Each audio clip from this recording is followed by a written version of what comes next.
जैसे कि ये है, ये भी बहुत हल्का फुल्का सा है, देखने में काफ़ी अट्रैक्टिव लग रहा है, तो ये भी आपकी किसी भी ड्रेस के साथ चला जाएगा।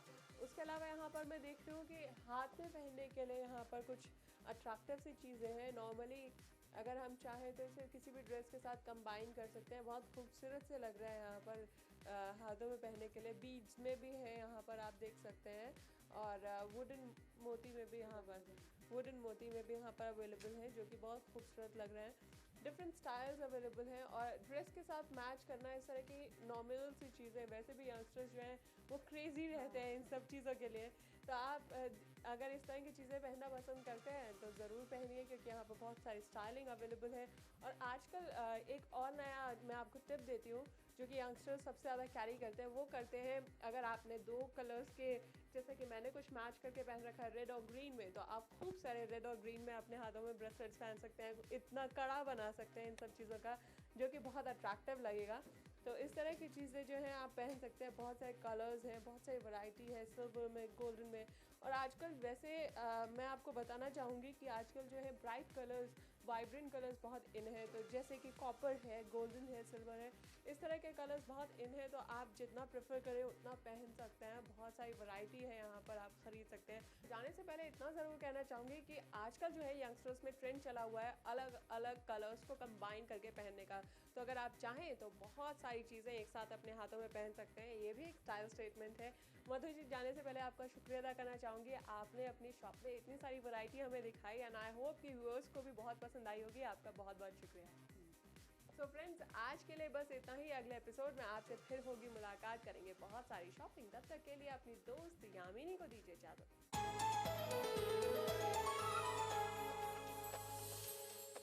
नाज़रीन, उम्मीद करती हूँ कि आपने हमारे आज के ब्यूटी एक्सपर्ट से ब्यूटी से मुतालिक बहुत कुछ जाना होगा और इन टिप्स को आप जरूर फॉलो करेंगे। अगर वाकई पसंद आए हैं तो हमें जरूर लिख भेजिए इस पते पर। हमारा पता और ईमेल आईडी है अदा ETV Urdu 3rd floor 2E/12 near Videocon tower, Jhandewalan extension, new Delhi. ada.urdu@etv.co.in। नाज़रीन, आपने हमारा पता और ईमेल आईडी तो अब तक नोट कर ही लिया होगा। फिलहाल वक्त हो गया है आपसे इजाजत लेने का, इसलिए अपनी दोस्त सूरती को दीजिए इजाजत। अगली बार मैं फिर हाजिर होंगी एक नए एक्सपर्ट के साथ एक नए एपिसोड में। तब तक के लिए अल्लाह हाफिज।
अगला प्रोग्राम।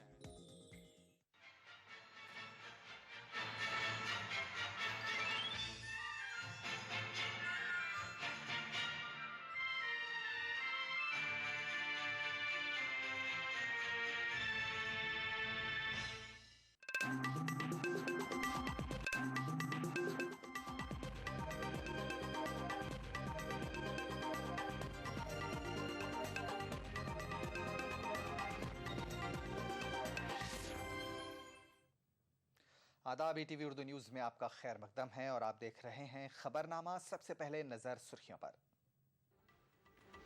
झारखंड में हुकूमत साजी के लिए कांग्रेस JMM के दरमियान मुआहिदा, हेमंत सोरेन होंगे वजीर आला। फूड सिक्योरिटी ऑर्डिनेंस पर सदर जमहूरिया ने लगाई मुहर, 67% आबादी को मिलेगा फायदा। आडवाणी ने RSS के आला रहनुमाओं से की मुलाकात, सियासी हालात और इलेक्शन के मामलात पर किया गया तबादला ख्याल। और मुस्ताफी वजीर राघोजी ने बदफेली के इल्जामात को किया मुस्तरद, कहा फंसाने की हो सकती है साजिश।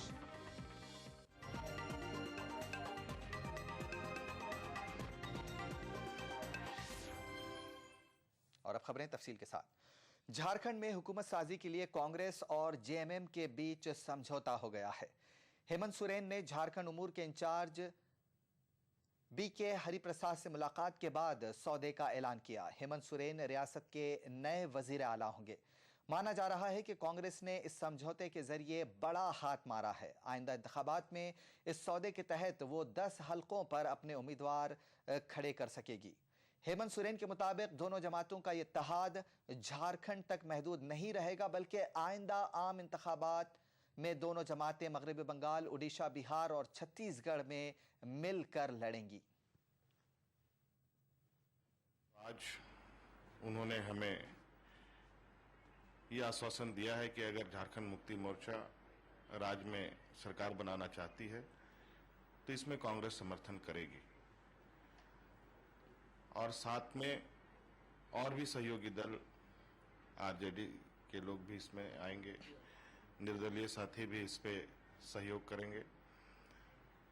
और ये चूंकि आज कांग्रेस राष्ट्र दल के रूप में है, आज इनकी सहमति प्राप्त हुई है।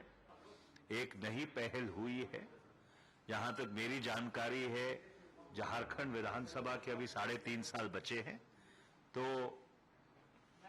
झारखंड में एक स्वच्छ शासन की जरूरत है और इसीलिए कांग्रेस पार्टी ने जेएमएम के साथ मिलकर ये पहल की है और हमें उम्मीद करते हैं कि झारखंड के लोगों का आशीर्वाद और समर्थन इस पहल को मिलेगा।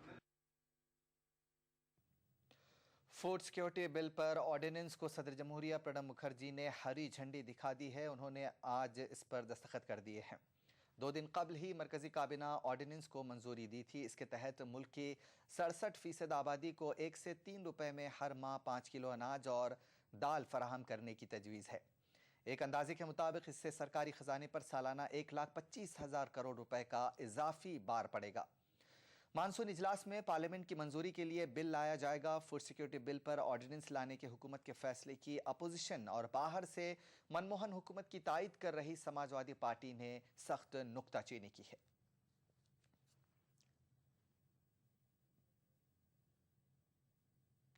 बीजेपी के सीनियर लीडर एल.के. आडवाणी ने आज नागपुर में आरएसएस हेडक्वार्टर का दौरा किया। इस दौरान आडवाणी ने आरएसएस के आला अहदेदारों से मुलाकात की। माना जा रहा है कि इस मुलाकात में मुल्क की सियासी सूरत हाल और आइंदा आम इंतखाबात पर तबादला ख्याल किया गया। आडवाणी ने इस मुलाकात को समर आवर बताया है। बीजेपी के तमाम ओहदों से इस्तीफों की दस्तबरदारी के बाद आडवाणी की आरएसएस लीडरों से ये पहली मुलाकात है।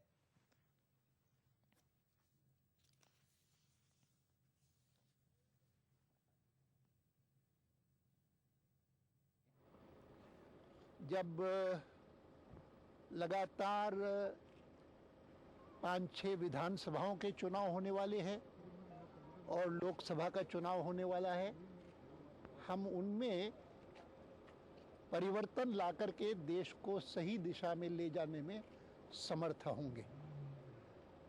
और इस कारण भी मुझे लगता है कि आज की मेरी नागपुर यात्रा भारतीय जनता पार्टी की दृष्टि से, देश की राजनीति की दृष्टि से भी बहुत सार्थक साबित होगी। आडवाणी जी, आपकी जो नाराजगी थी वो खत्म हुई है क्या?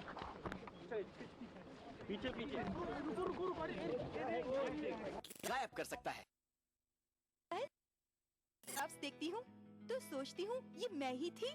सच में हिमालय की जड़ी बूटियों से बना मैं। इल्जामात में घिरे रियासती वजीर राघोजी की कुर्सी हिल गई है।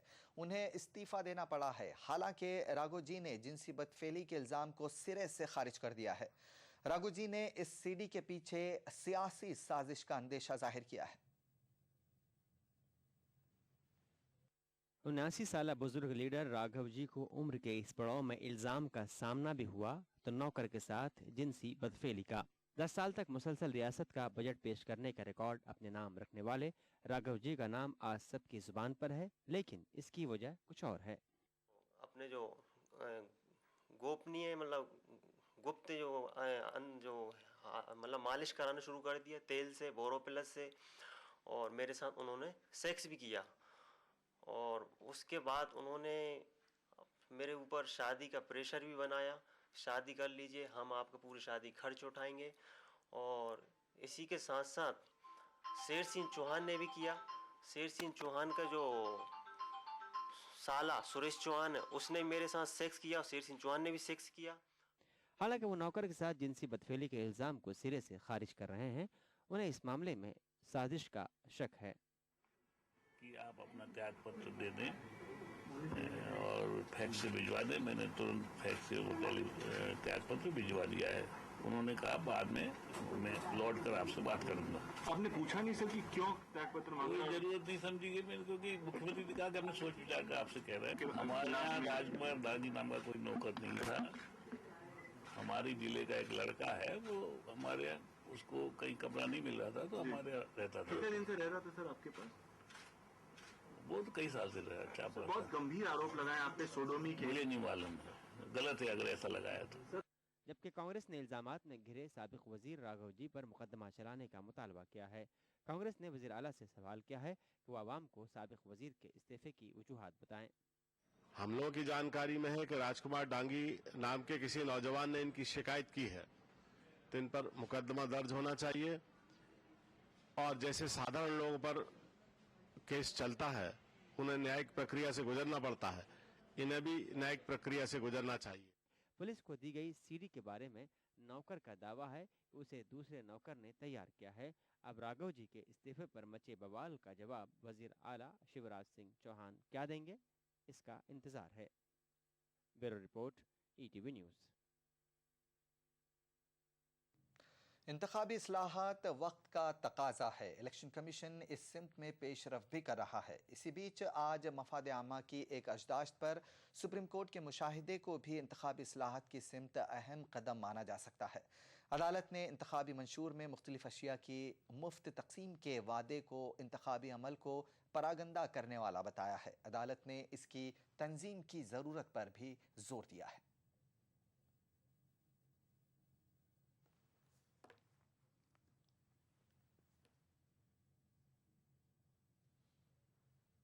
को लुभाने के लिए क्या क्या नहीं करती। रियायती शरहों पर अनाज से लेकर इलेक्ट्रॉनिक सामान मुफ्त तकसीम करने के वादे मंशूर में किए जाते हैं, लेकिन सुप्रीम कोर्ट का मुशाहिदा है कि सियासी जमातों के इस तरह के वादे आज़ादाना व मुनसिफाना इंतखाबी अमल की बुनियाद को नुकसान पहुंचाने वाले हैं। अदालत ने इसी मुशाहिदे को पेश नज़र रखकर इलेक्शन कमीशन को सियासी जमातों के इंतखाबी मंशूर के मवाद के लिए रहनुमा खतूत वज़ा करने की हिदायत दी है। हालांकि अदालत ने सियासी जमातों के जरिए अवाम से लुभावने वादे करने को अवामी नुमाइंदगी के मौजूदा कानून के सेक्शन 123 की रूह को गलत नहीं माना है। ताहम उसका ख्याल है कि सियासी जमातों की तरफ से जारी मंशूर को इंतखाबी ज़ाब्ते अखलाक के दायरे में लाया जा सकता है। ताहम अदालत ने यह भी माना कि अवाम में किसी किस्म की अशिया की मुफ्त तकसीम के वादे से उन पर असर ज़रूर पड़ता है और ये किसी न किसी तौर से आज़ादाना व मुनसिफाना इंतखाबात के अमल को मुतासिर करता है।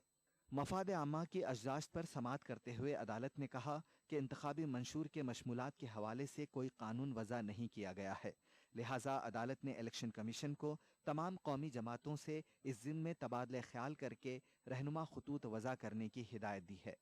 इंतखाबी मौसम में वादों की रेवड़ियां तकसीम करने की आदी हो चुकी सियासी पार्टियों के लिए अदालत का ये मुशाहिदा मुश्किलें खड़ी करने वाला है। वोटरों को लुभाने के लिए सियासी पार्टियां मुफ्त या रियायती कीमतों पर अनाज, लैपटॉप, टीवी, मिक्सर, पंखे और न जाने क्या क्या मुफ्त तकसीम करने के वादे करती हैं। अब उनके इंतखाबी मंशूर की छान फटक इलेक्शन कमीशन कर सकता है। हालांकि इंतखाबी ज़ाब्ते अखलाक के निफाज से बहुत पहले मंशूर जारी किया जाता है, लेकिन कमीशन उन्हें इंतखाबी ज़ाब्ते अखलाक के दायरे में ला सकता है। Bureau report, ETV news. यहां पर लेते हैं एक छोटा सा ब्रेक, बहुत जल्द हाजिर होंगे। अरे हाँ कर रहा हूँ। अरे प्रजापति, संडे कब है? क्या हुआ? संडे आज ही मना लो। टेंशन थकान उतारने के लिए संडे का इंतजार क्यों? नवरत्न तेल की मालिश से रोज की थकान रोज मिटाओ। नवरत्न तेल लगाओ, हर शाम संडे मनाओ। बिछड़ेंगे तो मर जाएंगे हम दोनों, एक डोर में है हमको ये दर बांधे हुए। मैं ख्वाब में इस मुल्क का नक्शा बनाता हूँ। मुझे अपनी वफादारी पे कोई शक नहीं होता।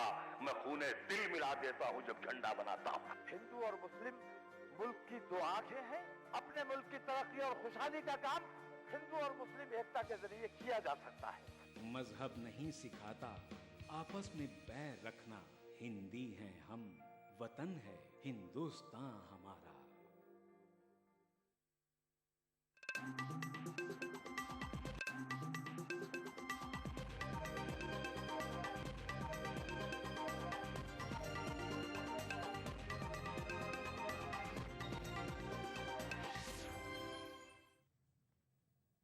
ब्रेक के बाद खबरनामे में एक बार फिर आपका खैर मकदम है। सोहराबुद्दीन फर्जी इनकाउंटर मामले में सीबीआई की खुसूसी अदालत ने राजस्थान हुकूमत के साबिक वजीर दाखिला को गुलाब चंद कटारिया को अबूरी जमानत दे दी है। कटारिया के अलावा 3 और मुलजमीन की क़ब्ल अज़ वक्त गिरफ्तारी को अदालत ने मंजूरी दी है। सीबीआई ने 14 मई को सोहराबुद्दीन फर्जी इनकाउंटर की चार्जशीट दाखिल करते हुए राजस्थान के उस वक्त के वजीर दाखिला गुलाब चंद कटारिया को मुलजिम बनाया था। कटारिया के अलावा RK मार्बल के डायरेक्टर विमल पत्नी, IPS ऑफिसर N बाला सुब्रमण्यम और इंस्पेक्टर श्रीनिवास को 50,000 रुपए के बॉन्ड पर क़ब्ल अज़ गिरफ्तारी जमानत दी गई है। एविडेंस ऐसी मेरी नहीं है जिसके कारण से सोहराबुद्दीन एनकाउंटर की केस से मुझे जोड़ा जाए, लेकिन उन्होंने जोड़ा, चार्जशीट पेश हो गई और मैंने कहा था कि मुझे न्याय पर भरोसा है, न्यायाधीश पे भरोसा है और मुझे न्याय मिलेगा। और उसी प्रक्रिया में से मैं पहले ही दिन मुझे जो है अग्रिम बेल मिली थी और आज जो है वो एक परमानेंट बेल के रूप में उन्होंने ग्रांट कर दी। सीबीआई के डायरेक्टर रंजीत सिंह का कहना है कि एजेंसी इशरत जहां फर्जी इनकाउंटर की हर पहलू से जांच करेगी। रंजीत सिंह ने इस केस के सियासी पहलू की जांच से मुतालिक सवाल के जवाब में ये बात कही। वाज़ेह रहे कि deputy superintendent police DH Goswami ने मजिस्ट्रेट के रूबरू दिए गए अपने बयान में ये दावा किया था कि क्राइम ब्रांच के DIG DG वंजारा को इनकाउंटर के लिए गुजरात हुकूमत की जानिब से हरी झंडी दिखाई गई थी। मंगल के रोज़ सीबीआई ने इशरत केस में पहली चार्जशीट दाखिल की थी, जिसमें उसने कहा है कि 18 साला इशरत को गुजरात पुलिस और सब्सिडरी इंटेलिजेंस ब्यूरो ने कत्ल किया है। इस चार्जशीट में 7 पुलिस एहलकारों के नाम हैं, लेकिन IB के अफसर राजेंद्र कुमार का इसमें नाम शामिल नहीं है। क्योंकि NIA कुछ कह रहा है, IB कुछ कह रहा है, CBI कुछ कह रहा है, तो जब तीनों एजेंसीज गवर्नमेंट की हैं तो इसके बारे में क्लैरिटी होना चाहिए और इस बात की भी जांच होना चाहिए कि इस तरह से सोर्सेज जो मीडिया के पास प्लांट किए जा रहे हैं, ये सोर्सेज हैं कौन जो इस पूरे देश में अफरा तफरी मचाए हुए हैं।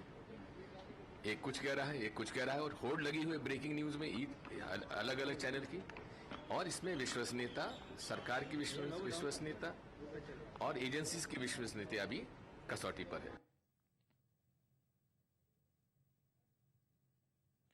लखन भैया फर्जी इनकाउंटर केस में मुंबई की अदालत ने 21 मुलजमीन को कसूरवार करार दिया है, जिनमें 13 पुलिस एहलकार भी शामिल हैं। ताहम अहम मुलजिम पुलिस अफसर प्रदीप शर्मा को बेकसूर करार दिया गया है।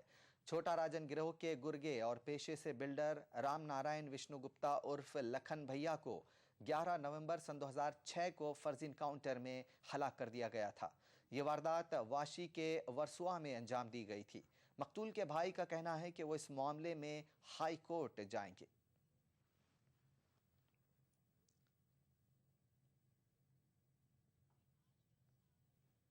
जज साहब ने बताया उसके मुताबिक सिर्फ एक्यूज नंबर 1 जो प्रदीप शर्मा है उनको ही एक्विट किया गया है। बाकी के जो 2 से 22 है उनको सबको गिल्टी होल्ड किया गया है। तो अभी जब जजमेंट आएगा उस पर हम आपको बता सकते हैं कि एक्यूज नंबर 1 का एक्विटल उसके खिलाफ हम अपील करेंगे कि नहीं करेंगे। लेकिन जो भी एविडेंस हमने लीड किया कोर्ट में उसके मुताबिक तो हमें लगता है कि हमें चांसेस है अपील करने के।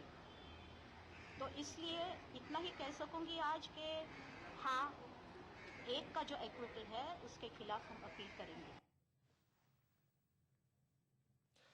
हुकूमत महाराष्ट्र की इत्तेहादी जमात एनसीपी ने महाराष्ट्र वक्फ बोर्ड में बदनवानी के मामलात की जांच सीबीआई के हवाले करने का मुतालबा किया है। एनसीपी ने वक्फ इमलाक की बदनवानी के मामले में रियासती वजारत अक़लियती उमूर को जिम्मेदार ठहराया है। कांग्रेस ने वक्फ इमलाक में बदनवानी की रोकथाम के लिए बनाए गए कमीशन की रिपोर्ट को मंजर आम पर लाने और लाहे अमल तय करने की बात की है।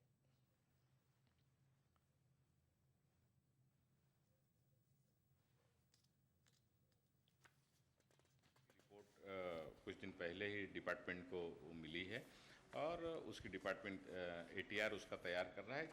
जो उन्होंने सिफारिशें की हैं उन सिफारिश के तहत क्या लाहे अमल आने वाले दिनों में डिपार्टमेंट तैयार करेगा, उसकी एग्जामिनेशन शुरू है डिपार्टमेंट के जरिए और जितनी जल्दी तैयार हो जाएगा और उसको मंजर आम पर लाया जाएगा।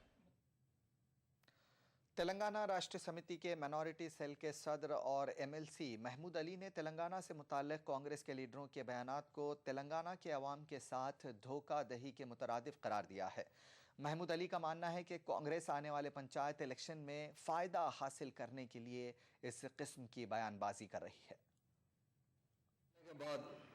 कोर्ट के आर्डर आने के बाद पंचायत राज इलेक्शन करा रही है, यकीनन हम उसका वेलकम करते हैं, मगर कांग्रेस हुकूमत हमेशा तेलंगाना के अवाम को धोखा देते आ रही। इस मरतबा भी पंचायत राज में जीतने के लिए तेलंगाना के बारे में निज़ाम कॉलेज ग्राउंड पे मीटिंग रखी गई और दिल्ली से इंडिकेशन आ रहे हैं कि तेलंगाना बनने के बारे में रोड मैप तैयार किया जा रहा है। मगर आज टीवी के अंदर दिग्विजय सिंह साहब ने कहा हम रोड मैप बना रहे हैं, तेलंगाना बना भी सकते हैं, नहीं भी बना सकते हैं। इस पर मैं सख्त तनकीद करते हुए दिग्विजय सिंह साहब से एक सवाल पूछना चाहता हूँ, क्या हिंदुस्तान के एआईसीसी प्रेसिडेंट सोनिया मैडम की जबान नहीं है? तेलंगाना में 1000 से ज्यादा नौजवान अपनी जान दे चुके हैं। ये डेमोक्रेसी में उनके जानों की अहमियत नहीं है? सोनिया मैडम भी एक माँ है, अपने बेटे राहुल गांधी को वो हिंदुस्तान का प्राइम मिनिस्टर देखना चाहती है। हमारे तेलंगाना के मायों के 1000 बेटे तेलंगाना के लिए शहीद हो चुके हैं, क्या उनसे वो हमदर्दी नहीं रखती? डेफिनेट हम तेलंगाना अगर देते हैं तो हम बहुत वेलकम करते हैं। टीआरएस पार्टी का एक ही एजेंडा है, हमारा तेलंगाना हमें चाहिए। आज नहीं, हम 2001 से बराबर तेलंगाना के लिए जद्दोजहद करते आ रहे हैं और हमारा डिमांड है हमारे तेलंगाना के जो बाउंड्रीज है वो बाउंड्री के साथ हमारा तेलंगाना चाहिए। खबरों का सिलसिला जारी रहेगा एक छोटे से ब्रेक के बाद। दक्कन की हर छोटी बड़ी सरगर्मी पर हमारी नजर, लेकिन आप तक पहुंचाते हैं सिर्फ वो खबर जो करे आपको बेदार। सियासत के गलियारों रोजमर्रा की जिंदगी दक्कन के गोशे गोशे से आप तक खबरें पहुंचाता दक्कननामा, रोजाना शाम 6:30 बजे।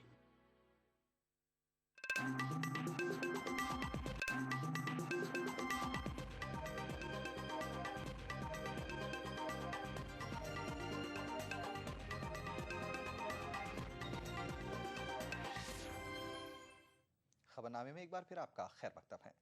वज़ीर दिफा AK एंटनी ने आज चीनी वज़ीर आज़म ली केचांग और अपने चीनी हम मनसब से मुख्तलिफ बाहमी दिलचस्पी के मसाइल पर तबादला ख्याल किया। दोनों ममालिक सरहद पर अमन इस्तेहकाम के लिए बॉर्डर डिफेंस कोऑपरेशन एग्रीमेंट को हतमी रूप देने में जुटे हुए हैं। ख्याल रहे कि ये नया मेकानिज़म सरहद पर तनाज़े को कम करने में मुआविन साबित होगा। इसके साथ ही दोनों ममालिक मुश्तरका फ़ौजी मश्क दोबारा शुरू करने पर भी संजीदा है। आइंदा साल मुश्तरका फ़ौजी मश्क का इनकाद चीन में हो सकता है। फ़ौजी मशकों का सिलसिला सन 2008 से मुनक़ता है। 4 रोज़ा चीन दौरे के दौरान एंटनी दीगर अहम उमूर पर भी चीनी हुकाम से गुफ्तगू करेंगे। गुज़िश्ता महीने लद्दाख में चीनी फ़ौज की दरअंदाजी से दोनों मुल्कों के दरमियान ताल्लुकात कशीदा हो गए थे।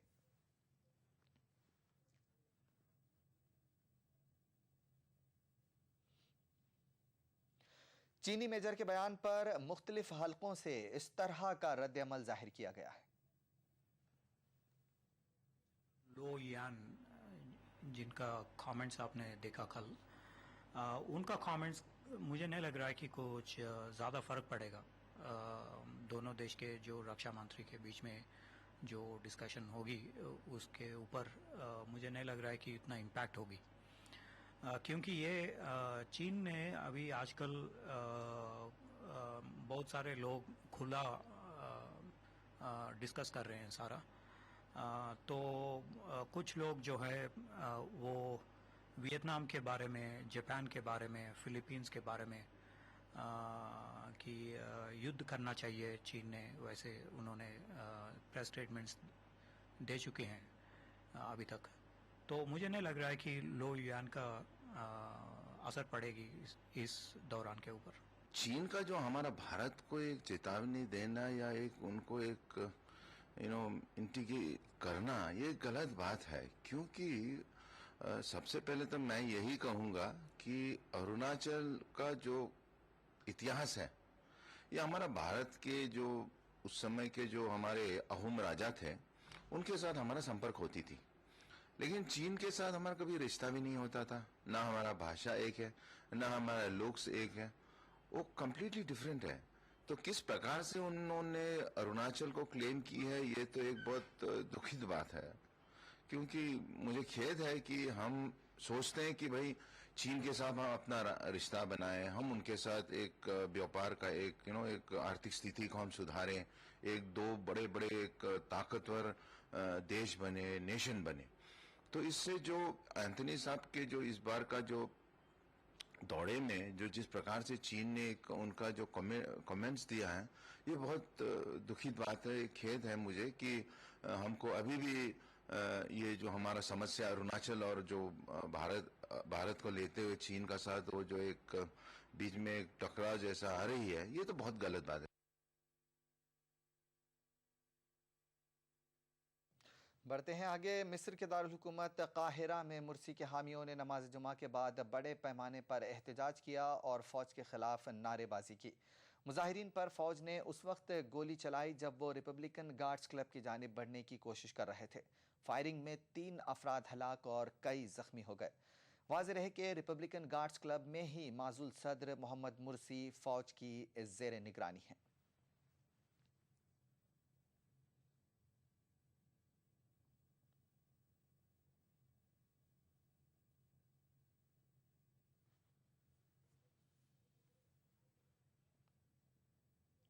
अफगानिस्तान में 2 खुदकुश हमलों में 14 अफराद हलाक हुए हैं। हुकाम के मुताबिक वस्ती अफगानिस्तान में एक खुदकुश बमबार ने एक पुलिस से डाइनिंग हॉल में घुसकर अपने आप को धमाके से उड़ा लिया, जिसके नतीजे में 12 पुलिस एहलकार हलाक हुए हैं।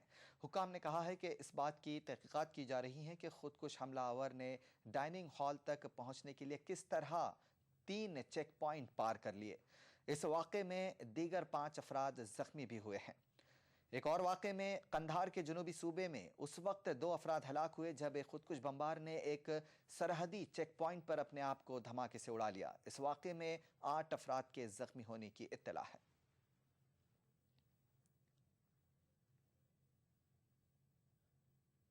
उधर पाकिस्तान के सूबे बलूचिस्तान में हुए खुदकुश धमाके में 9 अफराद हलाक और दीगर 19 अफराद जख्मी हो गए हैं। ये खुदकुश हमला पाक अफगान सरहद पर वाक़े एक फ़ौजी चेक पोस्ट पर हुआ, इसलिए महलूकीन में 6 अफगान सिक्योरिटी एहलकार भी शामिल हैं। पाकिस्तानी सिक्योरिटी ज़राए के मुताबिक अफगान बॉर्डर फोर्सेस के कुछ एहलकार चमन रेंज में पाकिस्तानी चेक पोस्ट के करीब फ्रेंडशिप गेट पर जैसे ही पहुंचे, खुदकुश हमलावर ने खुद को धमाके से उड़ा लिया। इस बुनियाद पर पाकिस्तानी सिक्योरिटी फोर्सेस का कयास है कि हमलावर का हकीकी हदफ अफगान बॉर्डर फोर्सेस के जवान थे। जिम्बाब्वे में 24 जुलाई से शुरू हो रहे 5 एक रोज़ा मैचों की सीरीज के लिए टीम इंडिया का ऐलान कर दिया गया है। 15 रुकनी इस टीम की क़यादत जख्मी धोनी की जगह विराट कोहली करेंगे। जम्मू कश्मीर के परवेज रसूल भी इस टीम का हिस्सा है। धोनी के साथ साथ ईशांत शर्मा, भुवनेश्वर कुमार, अश्विन और उमेश यादव को आराम का मौका दिया गया है। जिम्बाब्वे दौरे के लिए टीम इंडिया कुछ इस तरह है: विराट कोहली कप्तान, शेखर धवन, रोहित शर्मा, दिनेश कार्तिक, चेतेश्वर पुजारा, सुरेश रैना, अंबटी रायडू, अजिंक्य रहाणे, रविंद्र जडेजा, अमित मिश्रा, परवेज रसूल, मोहम्मद समी, विनय कुमार, जयदेव एंडिक्ट और मोहित शर्मा। फजल से इस साल आई टुक 33 विकेट्स एंड स्कोर्ड 594 रन्स। उसके बाद ऑस्ट्रेलिया के साथ मैच मिला, उसमें भी अच्छा किया। तो होपफुली मैं ये होप कर रहा था कि इंशाल्लाह जिम्बाब्वे के टूर में कम से कम अश्विनिया वगैरह